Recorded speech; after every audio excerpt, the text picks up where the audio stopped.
show. There you go. There you go. A man whose nickname is about as accurate as it can be. Big Play Slay. What's up, family? What's good? What's good, y'all boys? Hey, it's all good, bro. Hey, you were the most talked about person in the world right now, in the football world. Eagles, y'all win a Super Bowl. First and foremost, how's it feel to be a champ? Man, it feel good to be a champ, man. It took me 12 years, though. I'm here. I'm one now. I'm one now. Detroit 12 years at that.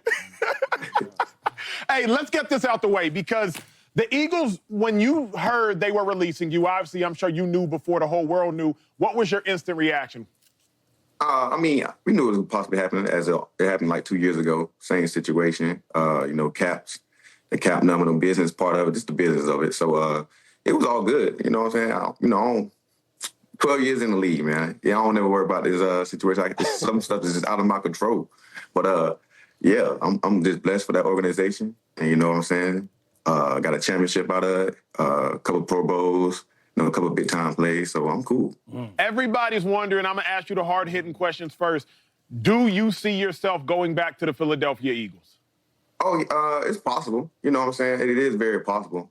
So we'll just see how that goes, man. This is my first time actually seeing the free agent market, if I ever get to it. If I don't get to it, but I never been a free agent before, so I don't even know how I really got down work, honestly. Slay, yeah, boy. Look, when we were at championship, I was going crazy here the whole morning. We started at like 5 a.m. I'm in here yelling at everybody. All right, enough for all that. Anyway, now I want to ask you something that's kind of, I guess it'll be funny, right? And then as a ball player, you gonna understand this conversation. So now one of my favorite players right now is Coop. I love some Coop, dog. And when he got drafted, I say, yo, what are we doing? I've never seen a white cornerback ever in the league, like playing against. And you know the most athletic position in football is either the cornerback or the wide receiver. And you don't really see a lot of brothers over there. Yeah. When we drafted him, was you thinking the same thing? And you can be honest. No, I actually watched this tape a good bit, man. I said, this kid can play, man. You know what I'm saying? Then I watched him a little bit in high school, too, because I seen him mention my name one time. Then I saw everybody with a video of him dunking, the wild dunks and stuff in high school, and I commented on it. But I had high potential for him, and I feel like he's great at what he does, man. I knew for a fact he can fit right in, definitely, because he's a willing tackler. And, ain't too many people at that position like willing tacklers. Yeah, I call him the Coop, Jungle Fever Coop. Jungle Fever. Because he be balling. Hey, he be going on, too. Hey, he talks the most trash out there, too. Coop, dude? Oh, yeah. Coop be getting active, man. Coop be getting active out there. So Slay, obviously you guys won a Super Bowl, right? What's your favorite memory? I mean, it's a long season. You guys played 22 games. What was your favorite memory as a Philadelphia Eagle this year? It could have been the Super Bowl parade where I saw y'all were getting after it, partying. Could have been something in the season. For you, though, personally, to win your first championship, what was your favorite memory, man? Sure, one of my favorite memories is, really, the day before the game, man, with all the guys, the leaders of the team, kind of like just stood up there and talked a good bit, and just just seeing everybody's face, just how locked in they was, and ready to go, man. It's just then you expressing how much you want this championship definitely for the leaders and some of the guys that was veterans. So that was one of my best feelings right there, just always having that talk. And then in what we talked about, we went out there and executed it just how we talked. And, man, that's just like one of the greatest feelings right there. What was your message to the team, though, before the Super Bowl? Because I saw you guys all stood up. What was the one thing you wanted to make sure to say to that team? Because you were the veteran leader on defense. Just to go out here and play fast, play for each other, man, and just why not us? We knew these guys was on a three-peat. And, they always have the high horse. They one of the great organizations. They one of the newest dynasties that's been started. And, they always never, get overlooked. And we always the overlooked team. So, yeah, man. And be like, why not us? We could be the start of a new dynasty over here, too, as well.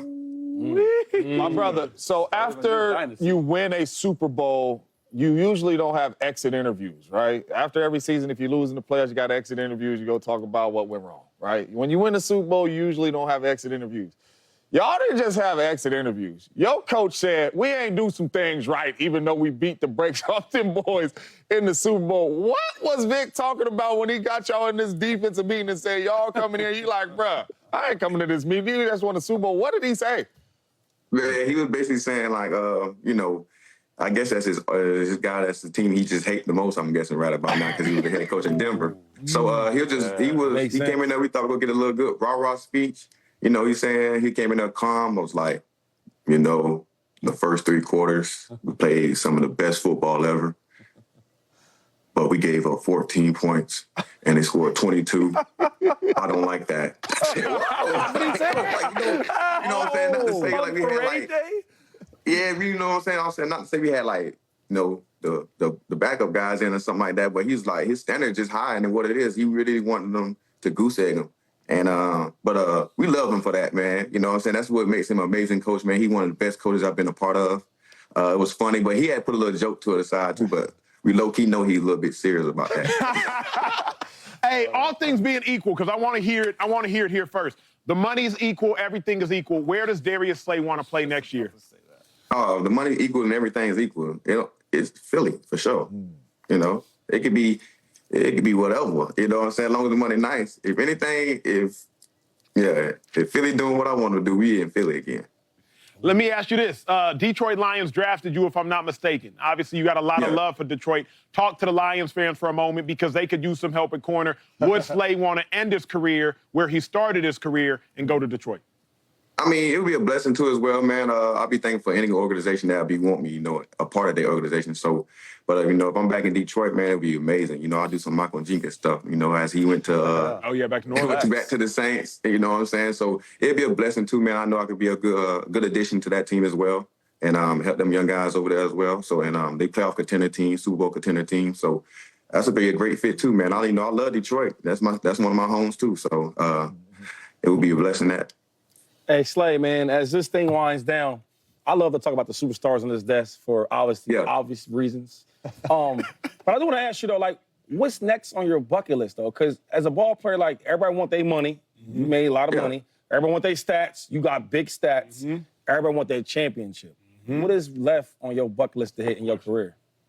I mean, shoot, right now, I mean, I'm really just trying to get in that 30 club. Now I'm at 28 picks. I need 30. You know what I'm saying? Trying to get in there, trying to get solidified. You know, I think I'm like top 5 in PBU. So getting in that 30, I'll be in there. I'll be smooth. But other than that, man, of course, I want to help another team, or if it's the same team, win the Super Bowl again. But other than that, man, I'm more like just trying to get in that 30 club. Hey, one thing I love about your game, though, dog, is that you compete. I remember they had this issue with you hollering at Parsons, and everybody made a big deal. And I said, hold up. I know this dude. One thing about him, he going to compete. I don't care what team it is. I want to ask you, though, who was probably give me 2 of them, the best team you probably faced, right, this year, like the tough team, like maybe playoffs, whatever, and who was the top wide receiver you faced? I just want to know them 2 things. Man, the toughest team I feel like we played for sure is definitely in the playoff against the Rams, man, because just the fact that we just knew they was getting healthy at the time.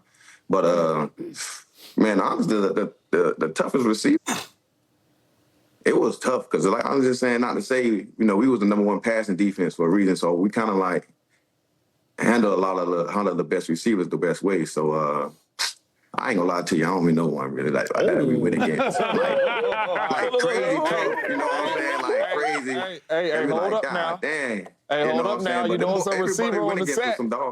You know it's a receiver on the set now. Hold up now, you know. Hey, I'm just saying, though, because in that back end, you know, and with the front and everybody combined, man, we was playing very, very solid defense, man. And I'm for sure tell you our secondary felt great about any matchup we had. And, you know, but just by you know, going at it, just like, we didn't give up no explosives to a lot of guys. So, you know, we was #1 pass defense and #1 total defense for a reason. So it wasn't really like, I ain't gonna say no challenge or nothing, but there was some challenges, but we just answered the bell, so none of that was crazy. Hey, speaking of really quick, speaking of wideouts, because some of them think Devontae Adams and lost a step up here. Oh, this is an easy one. Devontae Adams still a bona fide #1, or has he lost a step? Man, he a bona fide #1 still, for sure. What makes DA so great? If he ain't sit out, he probably would went for like another 15 quick. Easy though. And these boys up here want to talk crazy. So don't think it's just me saying that. He all pro. He know he said the same thing. Hey, Yeah, he still get busy, man. He still get busy. Slay,